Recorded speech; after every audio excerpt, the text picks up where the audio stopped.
Imana ihimbazwe duhaye iki gitondo. Imana iduhera umugisha abatuyoboye mu ndirimbo ziramya Imana zinayihimbaza.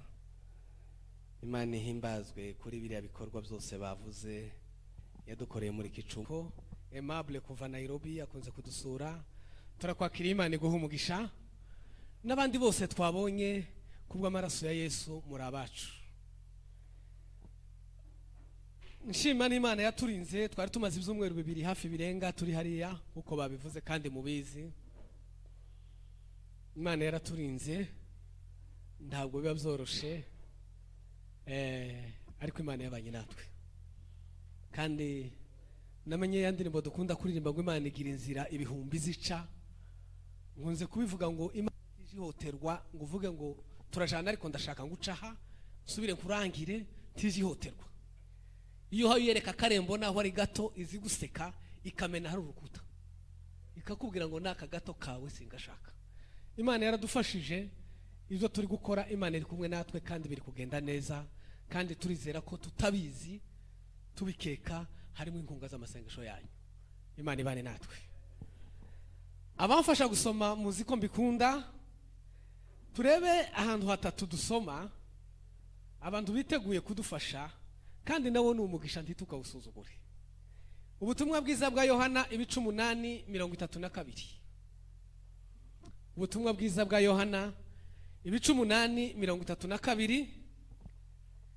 Nanone undi ashobora kureba Abaheburayo ibice 10:7. Abaheburayo ibice 10:7. Nanone wasomye mbere aze kugaruka mu Balewi ibice 19:19. Abalewi 19:19. Ibindi turagenda tubivuga bandike. Duhere muri ubutumwa bwiza bwa Yohana ibice 8:32. Aravuga ngo namwe muzamenya ukuri kandi kuri niko kuzababatura. Amen. Subiraho hano. Namwe muzamenya ukuri, namwe muzamenya ukuri kandi ukuri niko kuzababatura. Uko kuri ni mukumenya kuzababatura. Uwabonye Abaheburayo? Yego. Bera ko ndavuga nti yo dore ndaje Mana mu muzingo w'igitabo kuko byanditswe kuri nshi. Imana iguha umugisha. Nzanywe no gukora ibyo ushaka. Uwabonye harya twavuze Abalewi 19:19. 19:19. Muje mwitondera amategeko yanjye. Witonda aho hantu Imana iguha umugisha. Muje mwitondera amategeko yanje. Ntukabangurire amatungo yawe. Amwe muri ayo mategeko komeza. Ntukabangurire amatungo yawe ayo bidahuje ubwoko. Ntukabangurire amatungo yawe ayo bidahuje ubwoko. Ntuzabibe mu murima wawe imbuto z'amaharakubiri. Ntuzabibe mu isambu yawe imbuto z'amaharakubiri. Ntukambare umwambaro wabaheshejwe ubudodo bw'amaharakubiri. Ntuzambara umwambaro wadodeshejwe ubudodo bw'amaharakubiri. Umuntu nasambana. Nushaka garukira aho ngaho. Dusubira aho handi yo verse. Dukomeze. Usubira ku 19 toujours 19. Mujye mwitondera amategeko yanjye. Nyabuna dukurikirane ntiyagira abantu keretse uri masomo. Muje mwitondera amategeko yanje amwe muri yo naya. Ntukabangurire amatungo yawe ayo bidahuje ubwoko. Please ntukagerageze kubangurira amatungo yawe ayo bidahuje ubwoko. Ntuzabibe mu murima wawe imbuto z'amaharakubiri. Mu murima wawe ntuzabibe imbuto z'amaharakubiri. Ntuzambare umwambaro waboheshejwe ubudodo bw'amaharakubiri. Stop. Ntuzambara umwambaro waboheshejwe indodo z'amaharakubiri. Hallelujah. Amen. Hallelujah. Iri jambo twaryise ngo ukuri nk'inkota mu buzima bw'imvange. Ukuri nk'inkota mu buzima bw'imvange. imvange turayizi. Iyo abamama bavuze ngo yaguze inyama z'imvange, ni amaroti nizo mu nda, ni amagufa, ni imvange. Resitora iyo umuntu yavuze ngo ararura imvange, ni amoko yose y'ibiryo biraho. Mu buzima bwa gikristo hari n'igihe dusanga bwabaye imvange. Kugira ngo bivangure ndi wokoresha akayunguruzo n'urutaro. Hariho inkota yitwa ukuri, nizivangura umuceri n'ibishimbo bigatandukana. Imana ishimwe. Usubiye muri Yohana, aya magambo biravuga ngo Yesu ayabwira abamwemeye. Ntabwo ari ku muhanda, ntabwo ari abo yasanze ari abanyabyaha, abamwemeye. Like you and me, sawa wewe na mimi katwe. Ni ukuvuga ngo aya magambo ntiyagiye inyuma y'inzira, ayabwira abamwemeye. Amen. Hari ayo yaje agabwira bataramwemera, ariko yayabwiye abamwemeye bari mu makomisiyo n'amaministeri n'amadepartema. Ababwira aya magambo, arababwira ngo muzamenye ukuri, ukuri kuzaba batura.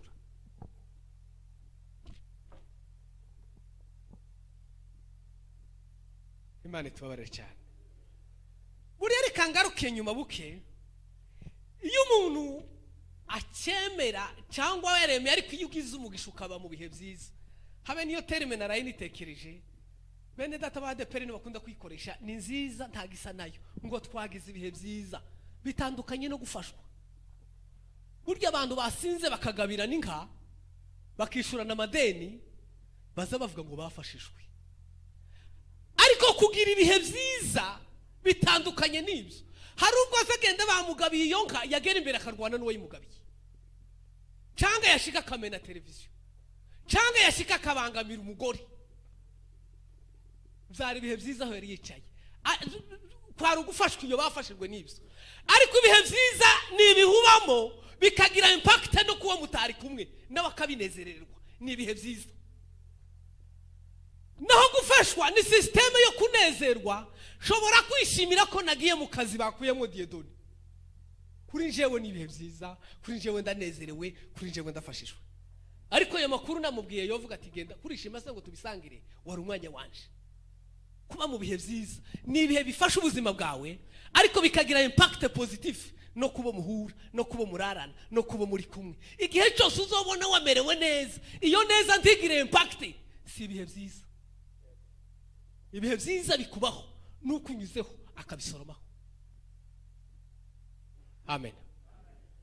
Iyo uri muri ivyo bihe uzusa n'uwinjiye mu kigo cy'Imana, dore bije bikubwira ko bihari, ukabanza ntiwiyemere wowe ubwawe, ntiwiyemere ukemera abandi bose software.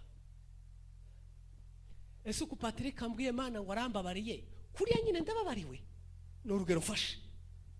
Ese aya masezerano ya Aburahamu ukuse n'ayanje, sinzoza mzinira ibyo ntazi. Ugorwa no kwiyakira, ni nk'umunyeshuri ugeze mu kigo atazi. Umunsi wa mbere ni yari umubanda azayitonda, tuzi uwo mukubagana, tuzi usaba itabi, tuzi umwarimu ukaze, uwinjiye wese uramwitondaho kuko ugeze mu kigo gisha. Iyo ugeze mu bihe by'Imana uzusa n'uwinjiye mu kigo gisha ukitinya. Habe naho bakubwira ngo uyu munyeshuri ni umuswa, utari kuko ari kose gamenyereye ikigo araruta. Imana ikagufasha, ikaguha umutima wo kwiyakira no kwiyemera, ikakubwira ngo nimba Valerie yakubabariye wababariwe. Aya masezerano n'uwizera. Rero iyo umaze kwiyakira no kwemera ivyo Imana ikuvugaho, iyo utitonze ugatinzira gato nk'imodoka itaye umuhanda, uja muri system utuma noneho wiyemera ntugire undi muntu wemera. Ukabugiye muri system yawe urugeye ntugire undi muntu wemera, ugasigara wiyemeye. Bavuga ko baririmbye uti baririmbye iki ndahari. Ninde wayoboye indirimbo ndaje? Welize bagize umwanya mwiza bavuze ijambo ryiza uti ninde warivugaga ndahari? Basengeye abarwayi uti ni nkande basengeraga abarwayi ndahari? Kompaye mbona ibyo bahaye muvuga ntaho bishingiye. Pare njugira impano yo gusengera abarwayi, kandi ubwo so na nyoko barapfuye kutabasengeye. Ariko kumva ko ibikomeye byose ni wewe, icyo gihe ukabugiye muri style yo kwiyemera ntugire undi muntu n'umwe wemera. Imana itubabarire. Ariko iyo ugiriwe ubuntu ukuri kw'Imana kukakubamo,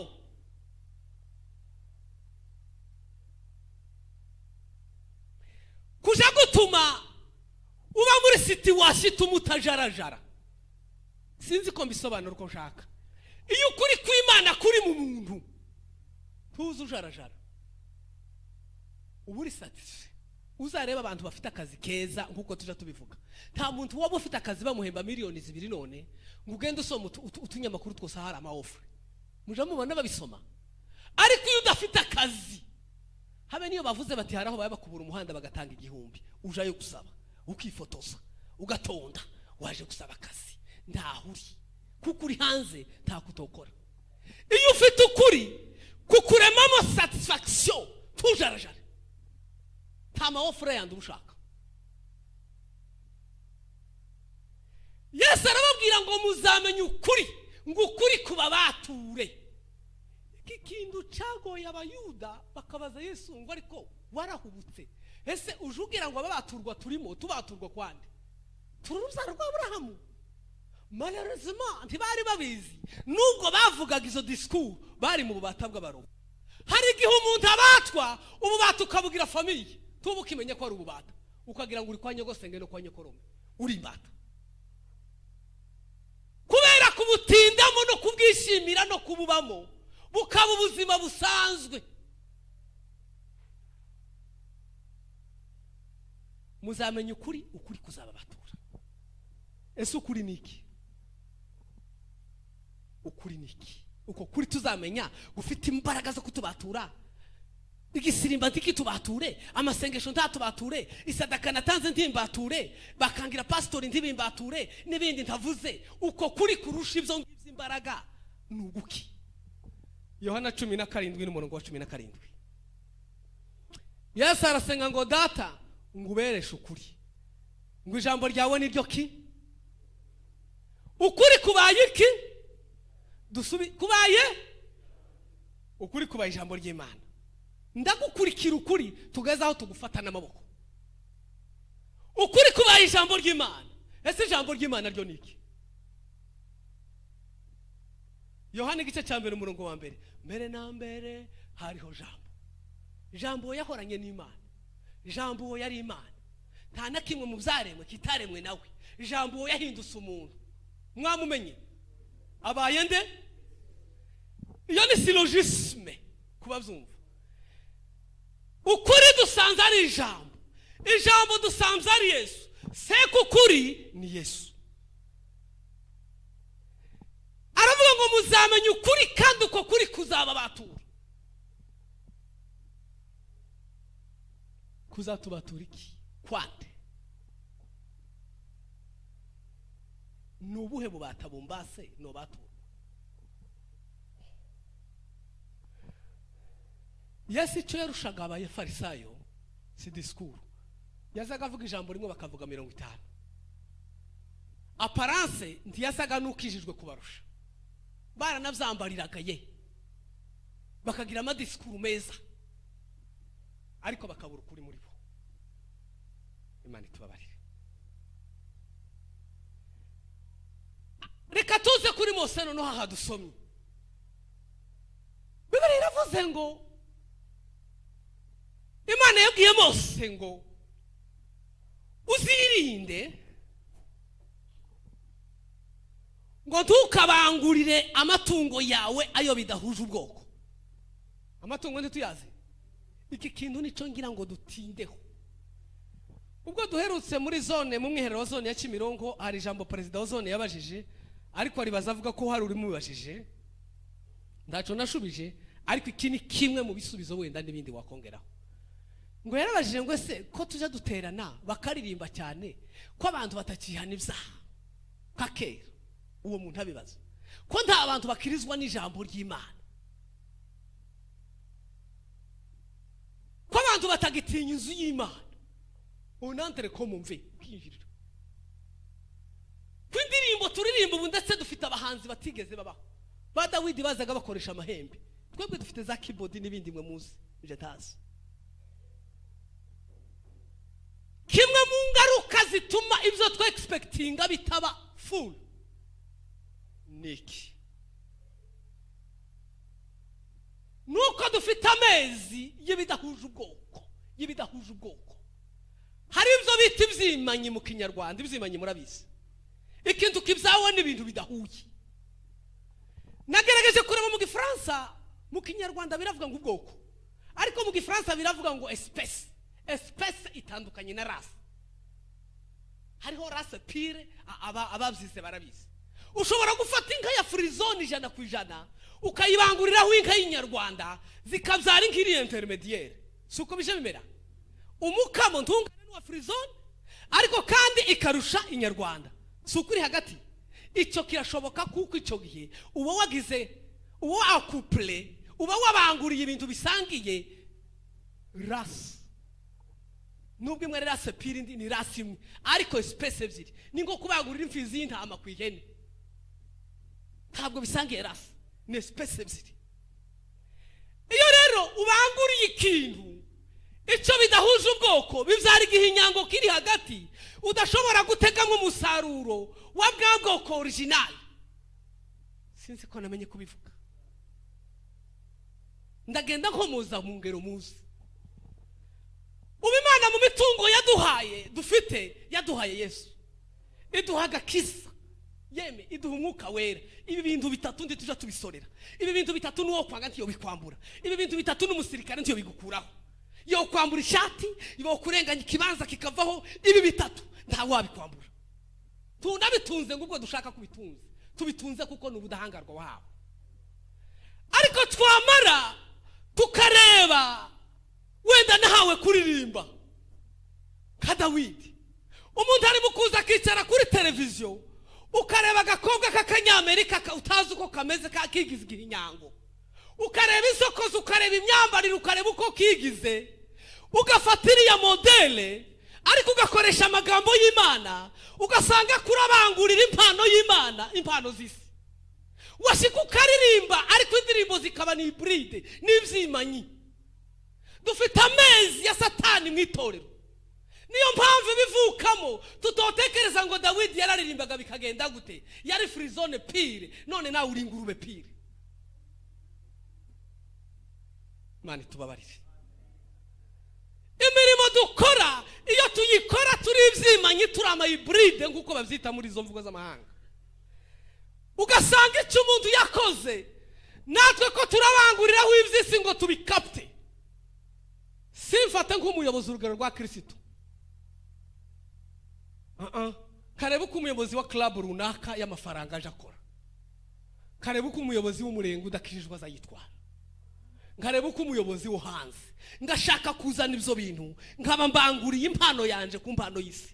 Icyo gihe ikivukamo tigishobora kubica umuyobozi wuzuye. Mani tubabarira cyane. Ngiki kimwe mu bituma ibyo dutekereza bitabazo. Nukubangurira amatungo yacu, amatungo bidahuje ubwoko. Simoni w'umurozi n'umukonikoni n'umupfumu yabonye Petero afite impano y'Imana, nawe yari afite yiwe, kandi nawe hari ibyo yazaga akora bikamuhesha amafaranga. Kimwe na wa wundi Paulo na Sila bazize ngo bakijije, yari indagu igira ubwenge, indagu ibona ibintu twe tutomenya.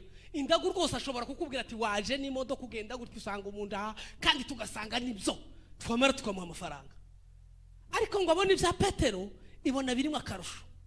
Ikosa yakoze tiyidezabiya yandaguye ngo avuga ati iyi nivanyemo ni fake, ariko asabira iyo mpano ku yindi. Uzi kuba ufite kubu nkaba nambaye iki gikoti cyacafuye gakinuka, ngasubira uti utuzombera parenting tukaje gukodesha amakoti nkarishira inyuma yiri ninda zirimo n'ubucafu burimo, hanyuma nkavuga ngo irye inyuma, ariko mwese mu ruzi ry'imbere uko rimeze. Nuko niko Simoni yaravuze atumba ku mpano yawe ariko icomplete yanje. Ubundi dushaka kurekura ibyacu, turashaka ko byose bzurirana, hanyuma twabivanga bikaba les hybrides, ibyimanyi. Imana tubabarire. Tukemere ko amatungo yawe abangurirwa bidahuje ubwoko. Iyi si ni imfizi y'igikenya. iyi si turi mu kuyibanguriraho impano zacu. Wabona uko bambaye ukare, hari ibintu kera twajaga twumva nako sinakera cyane, ngo ibintu ngo amaporono, ngo abantu ngo bazabaje kureba ngo mwikorana buhanga, ngo ibintu ibyo byavuye mu maporono biriho, nta mpamvu za computer urabibona. Wareba amafoto, wareba ibintu, abantu abapasiteri rero niba baje bagira ngo turi polisi. Umuntu ngo reba ifoto yo wa mukristo wawe, ngo reba wa muririnzi, ngo reba wa munyagicaniro, ngo reba ayo mafoto y'umukristo. Tuzagira gute? Ntacyo twakora. Ariko impamvu niki nibyimanye. Imana itubabarire. Ibintu bitabonekaga ubu ko turabibona kandi tukabona n'ubuzima normal. Twaje tukavuga ngo erega ni umugi. Iyo ubaye umugi kuruta kuba umukristo, uba emporté n'umugi. Iyo ubaye umukristo kuruta umunyamugi, uba emporté n'ubukristo. Byombi bituriho. Kandi itorero aravuga ngo mu murimo wawe ntukabiba imbuto z'amahara kubiri. Itorero nzandigereranya n'umugore wabyariwe n'abagabo babiri. Ese bibaho? Cyangwa ibyo mvuze ntaho biraba? Bibaho. Umugore ashobora kubyara umwana ahantu yagira impanuka akazashakwa ahandi. Ibyo si ngiza ngo ntibiteye isoni ibyo mvuze. Kandi bibaho. Iyo abana basangiye nyina ariko baravutse ku bagabo babiri, ce sont des frères et sœurs. Uko ndabeshe abo bana n'abavandimwe. Niyo mpamvu mu ikanisa ntiriwe nibaza ngo se ameze gute, uri mwene data, dusangiye mama witwa itorero. Ariko abagabo bari byariye, Bibiliya zivyigisha muri Matayo ngo umwe araza biba masaka, ngo igihe basinziriye umwanzi araza biba urukungu. Hariho imbuto ya Bezebuli aza kabiba mu itorero, uwo ni Satani. Hariho n'imbuto y'umwuka w'Imana aza kabiba mu itorero, umwe akibyara ukwasa. Imbuto y'Imana aryo jambo ry'Imana ribyara basa n'Imana, batekereza nkayo, bavuga nkayo, bafite igikebe cyayo, bafite amatre yayo. Kurya umwana wo mu mubiri asa n'umubyeyi. Ariko kandi ntayima nyina kabara, akagaruka akagira igikebe cy'itorero. Uwa Satani agira igikebe cyase, kubesha ni nk'umugati, gukora amafuti ni nk'umugati, kutizera Imana ni nk'umugati. Erega rero yo kuyizera, none se umugabo waso wo mwizera nkaso. Nta mpamvu zo kwizera Imana ni ikibyarwa, ntawo kwizera umugabo wa nyina kuko yo kwizera se. Ngira ngo cyo Kinyarwanda kirumvikana. Iyo yabyawe rero niyo mutibora, karakteristika zose za Satani zimurimo. Ariko nawe ntayima nyina kabara, akagira n'amatere y'itorero, akaramya, agahimbaza, agasirimba, akabwiriza nk'ibi nkora, agatanga amaturo, kakabara kanyina ndikaburamo. Nous sommes des frères. Ariko tutirengagije ko dufite ababyeyi babiri. Kandi nubwo amategeko bagenda bayahindura, iyo igihe cyo kuragwa cyabaga kera, abantu baragwa kwa base, nta muntu wakundaga kuragwa kwa banyina. Sinzi ko byumvikana. Hariho amafamiye mu Rwanda baza bavuga nimba ndi umusinga, mama akaba yaransize mu basinga, akabyara undi mu bazigaba, uwo mwana ni umuzigaba nubwo duhuriye kuri mama, naje ndi umusinga nubwo duhuriye kuri mama. Niyo mpamvu nawo umukristo ukaba umupagani, ariko tugahurira ku itorero. Yesu yaranavuze ngo ni mubireke bikurane. Nyina w'umwana agahoza guma kabafata nubwo bogira base batatu, bose abita abana be. Ariko igihe cy'umurage habe n'intambara ibaye, abasinga n'abazigaba bakaba bakarwana, babana bombi borwana, kuko ari yumva nk'ubuzigaba kuruta kwa nyina. Sinzi ko ibyo mvuga byumvikana.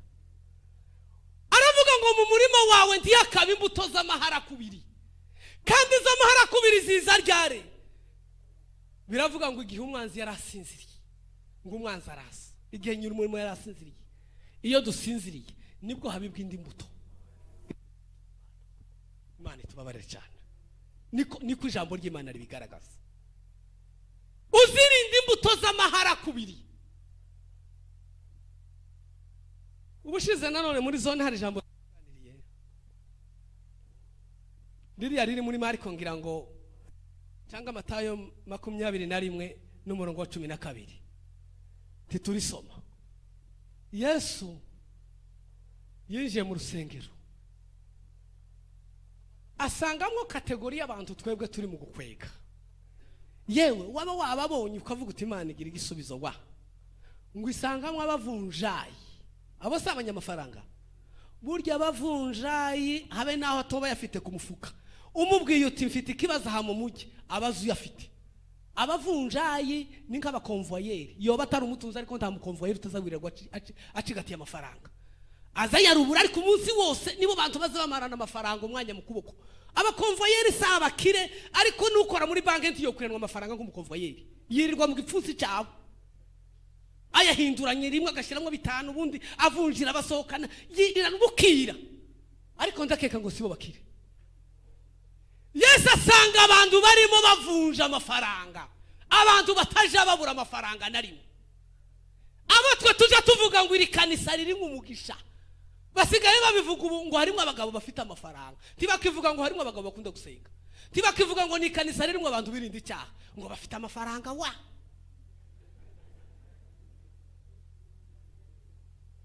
Imana itubabarire. Nibo Yesu yasanze mu ikanisa. Ndakeka ngo umushumba wabo yari proud avuga ati kameme iyi paruwase yanje ntabwo meze nko kwanaka.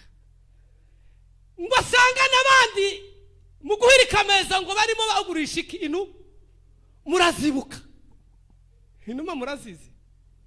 Yesu amanukirwa n'umwuka amaze kubatizwa Yesu mwana w'Imana. Ngo haje umwuka umeze nk'iki. Abona abanyamwuka ariko batagira limite, batagira discipline mu muhamagaro w'umwuka wawo. Nibo bari mu rusengero, reka ngaruke mvuga amateka ya hariya hantu. Bajaga baza gutambira Imana, bakazana inuma, bakazana ibitambo. Ariko wabagavuye nkaza gitarama ukunda genekereje si mu Rwanda babaga. Yarazaga akazana amafaranga, agasanga hari abantu baye bacuruza inuma, akagura inuma, akinjirana, akayiha umutamzi, operasiyo y'ubutamzi gakomeza. Kubaho zabagaho ariko zikagira habugenewe hitwa ngo ni imbere ni mu gikari batarinjira he. Ariko kubera baravogera uzarebe habe naha mu mugi uzuhura n'umuntu wacuruza ishati ngo ngurira yabona wayirevyeho niyo utamuku akama gukurikira ukagira ngo waraguherekeje n'urukundo akava hakakurenza iriya ngo ni nziza ngo kandi rakomeye. Ivyo byose aha yavugishwa nuko gushaka. Noneho umuntu yinjira mu rusengero uwo bariko bagura inuma ngo akaguma agasatira ati nyabuna garuka tuvugane. Bararuha neza market va hari hanze barayinjiza mu nzu y'Imana.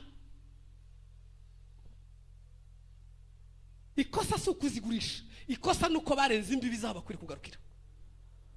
Nugira impano ukabona uri kurarenga aho ugomba kugarukira ole kwako.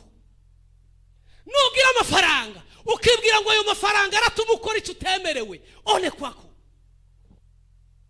Mane tubari Yesu ngo azinga umugozi ari abanyamafaranga arakubita, ari abantu b'inuma arakubita, ariko itorero ryarimo abanyempano rikabamwe n'abanyamafaranga yeme niki ryari ribuze.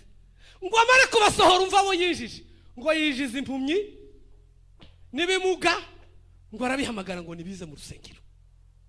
Ariko urumvise ibititisyo ngo arangije arabakiza, ngo aravuga ngo inzu ya data ngo ni inzu yo gusenga.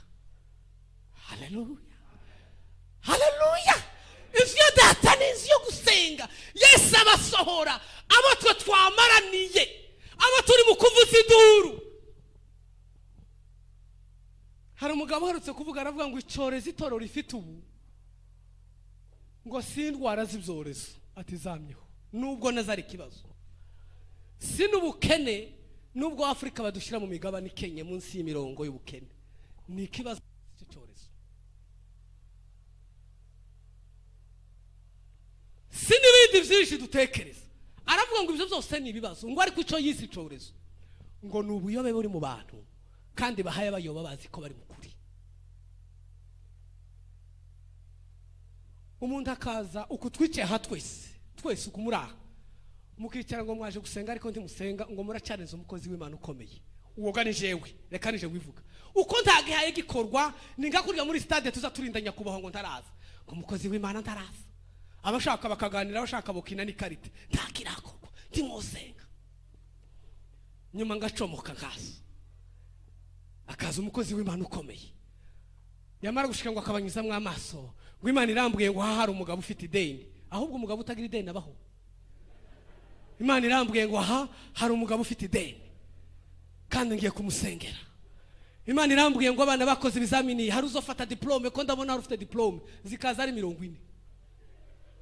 Hari umumama hano Imana imbwiye ngo arwaye mu nda, ahubwo utarwaye mu nda wo mukurahe nivyo yarangiza ngo yabagize akarusho. Uwo niwo mukozi w'Imana ukomeye mwari mutegereje, akareba nka Gabriel hari wowe haguruka. Imana irambwira ngo ugira umuntu kwanga aho banza na Yesu sinakabunda bonaka baramuciki. Ninde utazi ko ivyo bibaho? Kandi Imana irambwiye ngo tugasubira kunywa amazi kwa Manuel tukahanywa amazi ntagukunda. Noneho wumva abantu ivyo duhaye dukomera amashi mu bantu bakijije abasazi benshi. Abasazi Yesu ni uwa mbere, ariko uzumva uwo yabwiye ngo ndagukijije ariko ntukazuca muri ruya rugo ntawe uzabona. Uku ni ukuri kw'ijambo ry'Imana gushobora kutaryoha ariko gushobora gukiza uwagushaka. Yesu aravuga ngo muzamenye ukuri kw'Imana kuzaba batura. Dufite ububata bwinshi butubase, dushobora kubaturwa uko tuvuze ukuri tukanakwemera tukanakwakira. Imana itubabarire. Buri hari inyigisho zimwe uzutinya no gukoraho. Ejo bundi nari nsoma hariya narindi inyigisho z'amatumizi ya karama za roho, uburyo impano z'umwuka zikoreshwa. Soma ijambo rivuga ngo kuvuga ku ndimi ngo ni ikimenyetso cy'abatizera. Cy'abatizera sinatesha gujwe biri muri Bibiliya. Nukuvuga ngo ni simbolo y'umuntu utizeraga ukijijwe. Muzumva bigishwa ngo bose bavuze kuki. Uzasubira ubwire Petero havuga kundi musibye wa Musa, agahagurutsa ikimuga yavuga mu rurimi rw'iwabo. Pawulo ageze ubwo avuga ngo zigira umumaro iyo uzusenzemo wenyine kuko zirakubaka kandi ni nziza zirakabaho. Ngo ariko iyo zibaye zo kurangaza abandi zishobora kuba ari useless. Izo ni inyigisho rero kuko ari ibintu twamize ukuri kuza kuturukisha bimwe twakekaga ko ari ukuri. Muzamenye ukuri, kandi nimumenye ukuri kuzagira gute kuzaba batura. Imana ishimwe cyane. Ukuri ninde? Ukuri ni Yesu.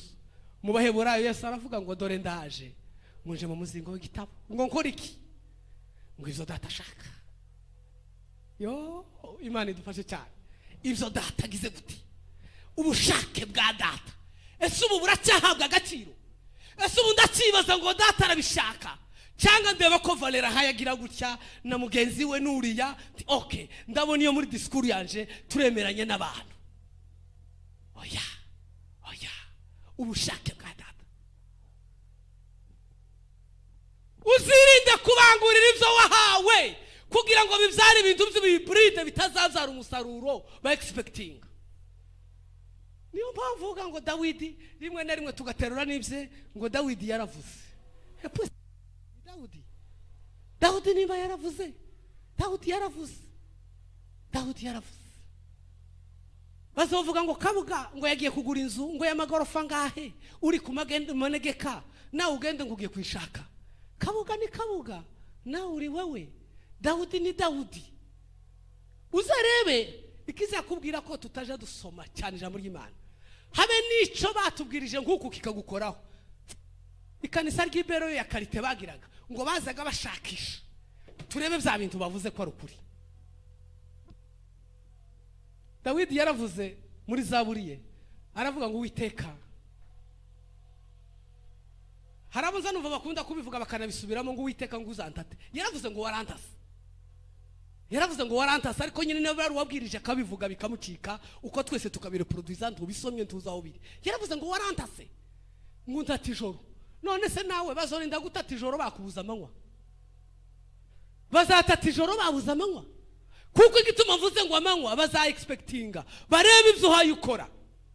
Abafarisayo icyo baziraga bangwaga n'abantu bashobora kumenya gukompara ibyo bavuze n'ibyo bakoze, ariko ugarukiye ku magambo yabo wari kubakurikira. Ngira ngo ni papa Odase ejo bundi wabivugaga ati tuje turirimba ibintu mu rurimi twumva ariko bihabanyerele manu ubuzima bwacu. Imana itubabarire cyane. Tuzabangurire impano zawe, tuzabangurira agakiza kawe, tuzifuza iby'abandi, tuzifuza ibidahuje ubwoko n'ibyo kugira ngo ejo bitazabyara igihinyango ukabura wa mukamo wa Frizone warutegereje muri izi ndirimbo, wa mukamo warutegereje muri aya magambo, wa mukamo warutegereje muri ubu bwitange, bitewe nuko ibintu turi gukora ari byimanye iside des espèces zitandukanye. Bwoko bw'Imana, bantu b'Imana, dushakisha kumenya ukuri kubuzima, ukuri kubuzima mu bantu bahawe ubwenge bwo kumenya ibintu no byo banditse isomye Mose ababamo. Muri iki gitabo cy'Abalewi haraho yari yaravuze ngo nimuja kwisuzuma nuja no kwireba, hari ibintu bigera kuri 6 yari yarabwiye abantu, kuko bo bagiraga Mose nk'umuyobozi, bakagira na subayobozi, kuko ndi pastor nkagira n'abayobama komisiyo n'ibindi ntavuze. Imana iravuga ngo abo bose n'abayobozi, ngo ariko nuja kumutora ngo cyane cyane umuyobozi wemerewe kwinjira mu gitaniro akaja hera hanje, ngo uzarebe ibintu bigera kuri 5 niba atari 6. Ijambo rya mbere yaravuze ngo umuntu nshaka ko azaja mu ihema, ngo uzirinde kuzana umugabo ufite izuru ribataraye, ngo uzarebe umuntu ufite izuru ribataraye, uwo kiriteri ramutaye tukamushyire mu ihema ngo yinjire. Icyo yendaga kuvuga, yashakaga kuvuga muzi ku izuru niyo organe zihumurirwa n'ibintu cyangwa ikanukirwa n'ibintu kiri kuri. Yendaga kuvuga umuntu udafite discernement, umuntu udashobora kubona ibintu bikiri kure ngo amenye ko bifite ingaruka cyangwa bifite umugisha. Aravuga ngo uzirinde umugabo w'izuru rifinagaye useruka ku mwanda ari uko ugezeho. Uzashaka umugabo ufite izuru rikwega ibintu biri kure, ari ibihumura ari n'ibinuka kamenya ari kwaja. Nicyo yashakaga kumwigisha. Aravuga ngo ijambo rigira kabiri ngo uzirinde ngo gufata umugabo ufite inyonjo tituyizi. Yamubwiraga abakozi b'Imana bunamye rimwe barebe iyisi bayijuru, ubuzima bwabo naha mwisi. Niyo mpamvu Pawulo yanditse ngo agakiza twakiriye si nk'ibicuruzwa. Amen. Agakiza twakiriye si nk'ibicuruzwa. Niba ugezeho ufite impano zicuruzwa, Imana itubabarire. Abantu bareba iyisi kabatwara imbere n'inyuma ilisola, kandi buri hari n'igihe tujya dusenga ukareba tujya dusenga tugategera abantu bose cyangwa benshi, Mana titugira ibigerwa Mana uzaturebe, ufite se kimwe ahubwo wikoreye rimwe uhetse ibindi. Wambwira ute kusenga Imana ariko ugatega igisubizo ku muntu? Ndimo ndasenga Imana ariko ntegeye agakiza muri Diedoni. Murumva ibyo bintu atari contradictoire? Waretse ugasenga Diedoni. Ni nko kumusaba umugeni ariko nkavuga ngo nzashingirwe na David. Uko sibyo sibihinyango. Amafaranga ari mu Mana. Pawulo yaravuze ngo Imana zabo ninda. Yavugaga. Kandi ibi bintu byaciyemo barabyina. Umuntu agasirimbuka agira ngo n'Imana yishimiye. Niyandaye niyo Mana ye ko arabyinirinda. Nikigirwa Mana cyahaye abyinira kuko hari cyaciyemo. Iyo bigezaho ntabwo ngo abacemeye kwitwa umutamzi.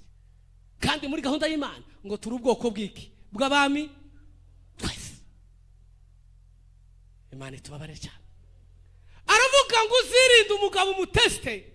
Yabivuze mu Gifaransa niho mbivuga, mu Kinyarwanda nabisomye numva simbyumva.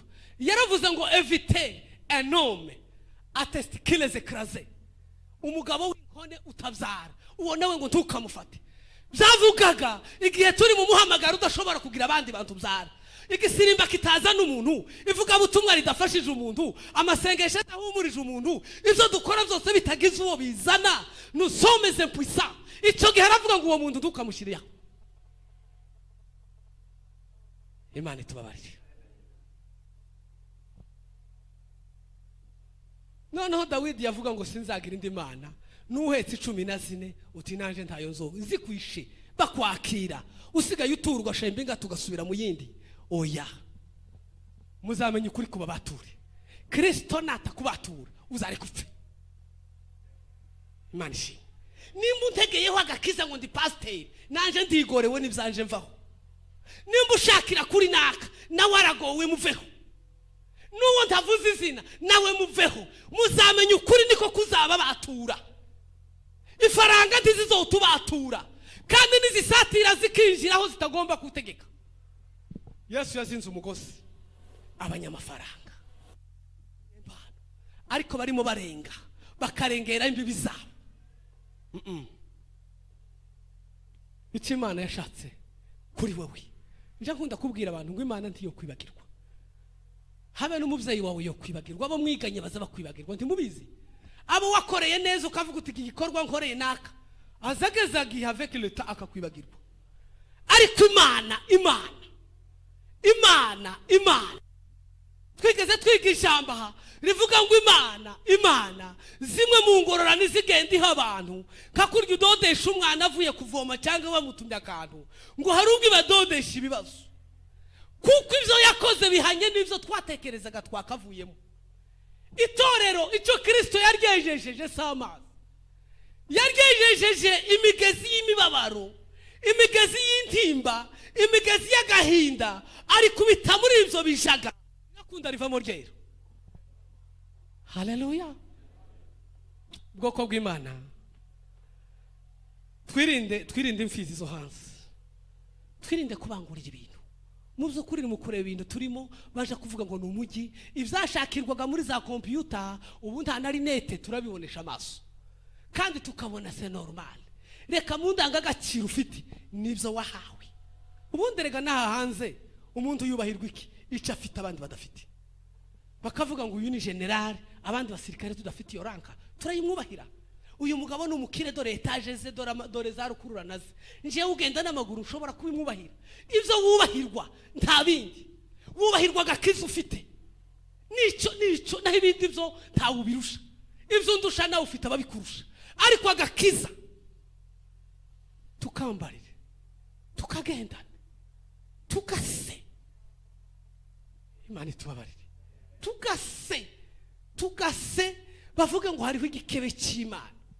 Twitonde, twigire kubigirenge bya Yesu, twige guca bugufi. Ibitari ibyanje si ibyanje, ibyanje ni ibyanje, kandi ibyanje tukabirwanira ibyawe n'ibyawe. Dawidi yabwiwe ko azaba umwami, asukuho amavuta n'umuhanuzi utavangiwe Samweli, bimara imyaka akaja hunga avec la promesse. Urumva icyo gitangaza? Umuntu yohongana promesse ariko akavuga ngo Imana ntiyambwiye ko nzamwica, izamuhirika yonyine uko bisogenda. Niba Imana ikubwiye ngo uzoyobora abamama, uzayobora abapapa, uzayobora Rehoboti, wishakisha utubungubu Patrick ko gica mbona adateze no kuvaho, umunyagutazunarwara tuzamukizwa niki, gahunda yo kuja hanze uyabaye mukojeje ntayumva. Mureke iyo azaje simbazi operasi zagera igihe bavuga ngo ngwino uyoborere Rehoboti fini. Amen. Imana ntizifashwa, ntizinibutse icyo yavuze nk'inyibagirana, tije yibagirwa. Ubwoko bw'Imana Bibiliya iravuze ngo twirinde ngo amashuri yacu nditukayabangurira bidahuje ubwoko. Abanyamahanga bamaze kutwamporta, bamaze kudutwara, baradutwara. Iyi si maze kudutwara, iyi si nicyo kigirwa Mana cyambere. Iyo tuvuga ngo nta Mana tuzagira, iyi si ni iyambere. Imiryango n'ishuti babaye bigirwa Mana. Iki kintu numva gatarico, ariko bo tuvukana n'ishuti zanje turi kumwe muri ministeri barankonveka, nta kundi nabigira. Ariko baririmbye neza ngo Imana yakurenyira gushaka. Imana ishimwe cyane. Imana yande si bishop gushaka, si apotre gushaka, si pastor gushaka, si president wa komisiyo gushaka. Imana yakuremye iragushaka, irabaza ngo urihe. Imana itugirire neza, Imana ibane natwe. Bavandimwe, inshuti, nimureke dutekereze, dushakisha ukuri ko kumenya icyo Imana ishaka. Pawulo yandikira Abaefeso zoza ibice 5, yarababwiye ngo mushakishe kumenya ibyo Imana ishaka. Hari umunyabwenge wavuze ngo kenshi bishimwa n'abantu ngo bigawa n'Imana, kenshi bigawa n'abantu ngo bishimwa n'Imana. Imana ntije iba influence, ntijana n'umubare ngo ivuga ngo ariko abagabo bose niko bavuze. tugira igikebe cya data, igikebe cy'Imana ntigiteye isoni. Ariko n'abatubyaye mu mubiri uko so yose akose, iyo bavuze ngo urasa na so wumva ishema, uko so ukuri bieke mugufi gikara uko yasa. Iyo bavuze ngo urasa na se wundi ahubwo nibwo wikeye kuti ibi ni biki ko bahora babimbwira. Ariko iyo bavuze ngo urasa na so ukwaza kose, kaswe gusa n'Imana. Tugerageze